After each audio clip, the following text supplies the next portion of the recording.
Qui n'est pas étonné lorsqu'il voit un arc-en-ciel? Mais savez-vous vraiment comment se forme-t-il? Si vous voulez découvrir tout sur les couleurs, la formation et ce que c'est qu'un arc-en-ciel, ne manquez pas cette vidéo. Qu'est-ce qu'un arc-en-ciel? L'explication de son apparition est assez simple.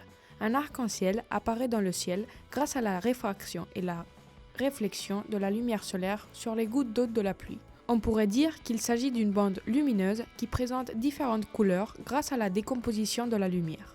Quand on voit un arc-en-ciel, on voit très clairement qu'il a une forme d'arc, d'où son nom.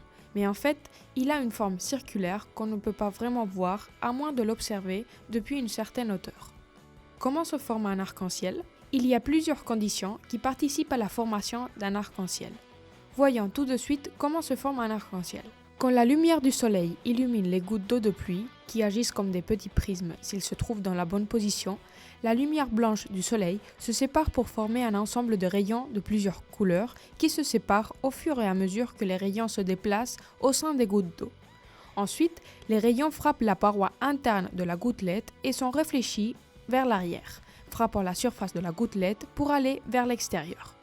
Chaque rayon aura un angle et une couleur différente et comme cet effet se produit sur des millions de gouttes, c'est ainsi que se forme un arc-en-ciel. En résumé, on pourrait dire que pour que se forme un arc-en-ciel, il faut qu'il pleuve, qu'il fasse soleil et que sa lumière traverse les gouttes depuis un certain angle. Quand un arc-en-ciel se forme, le soleil est toujours dans son dos. Les couleurs de l'arc-en-ciel. Les 7 couleurs de l'arc-en-ciel sont le rouge, l'orange, le jaune, le vert, le cyan, le bleu et le violet. Le violet se situe vers l'extrémité intérieure de l'arc-en-ciel et le rouge vers l'extrémité extérieure. Avant de continuer, on va vous mettre à l'épreuve. Selon vous, existe-t-il des arcs-en-ciel nocturnes? A. Oui. B. Non. La réponse est oui. Ces arcs-en-ciel sont connus sous le nom d'arc-en-ciel lunaire. Ils ont la même origine que les arcs-en-ciel ordinaires et ils sont produits en raison de la réfraction de la lumière de la lune sur la pluie ou le brouillard nocturne. L'arc-en-ciel complet.